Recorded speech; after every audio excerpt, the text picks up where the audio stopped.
Good morning all. Today we are going to see short circuit current gain.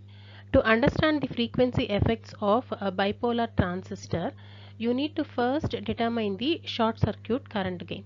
Actually, after simplifying the hybrid pi model circuit, right, now I have simplified more just by neglecting the parasitic resistance, that is RBB dash, RB dash E and RCE, and then also your diffusion resistance R mu and the substrate capacitance also I have neglected here, right?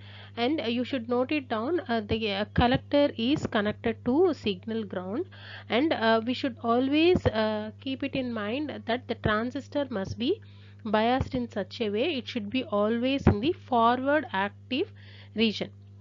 Okay, now first let me start with the small signal current gain. Now I need to find out the small signal current gain, or I can say short circuit current gain. In order to find the short circuit current gain, first I need to short circuit at the output, and I need to find out the current gain. So how will you find out the current gain? Current gain can be found by output current by input current. Now we'll see step by step, right? So first, actually here, in order to find the current gain, you make RS as infinite and RL as 0. Load resistance 0 means here I am short circuiting at the output.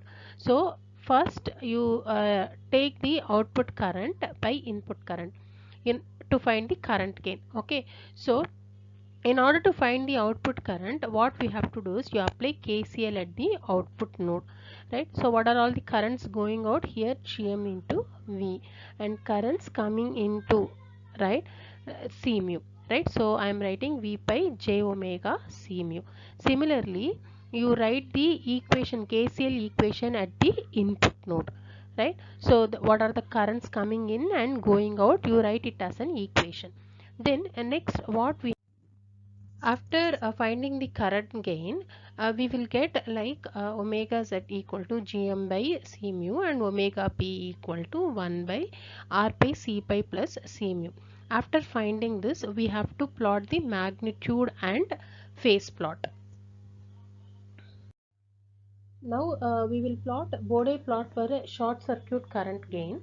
Actually, here we are drawing both the magnitude as well as phase plot, right? So the magnitude and phase of the current gain both are functions of frequency only, right? Here the Bode plot for short circuit gain magnitude and the phase, actually here the corner frequency, which is also a beta cutoff frequency, or I can call it as a transition frequency, which is nothing but 1 by 2 pi of gm in over c pi plus c mu. Actually, this magnitude and phase plot shows the current gain. Actually, as the frequency increases, the small signal collector current is no longer in phase with the small signal base current. At high frequencies, the collector current actually lags the input current by 90 degrees.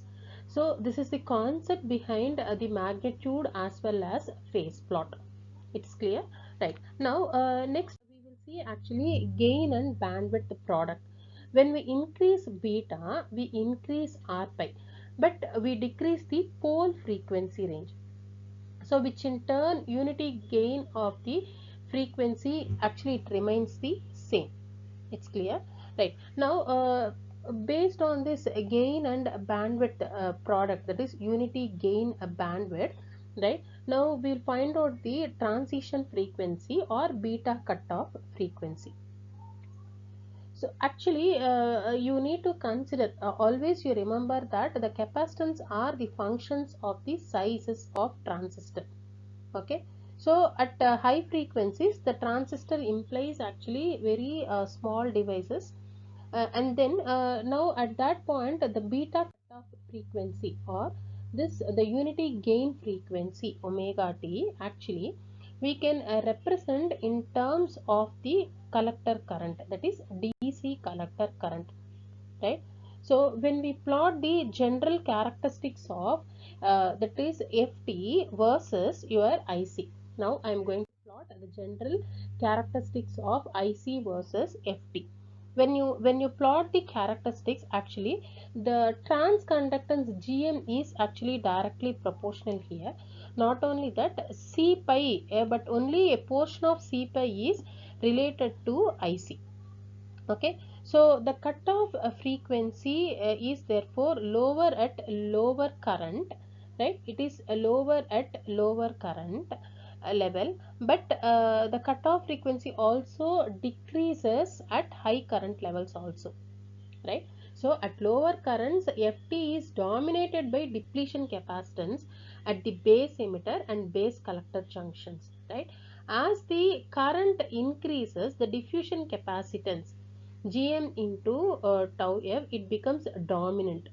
So there is a fundamental limit for the frequency response of a bipolar transistor, actually, which is set by entire your collector current.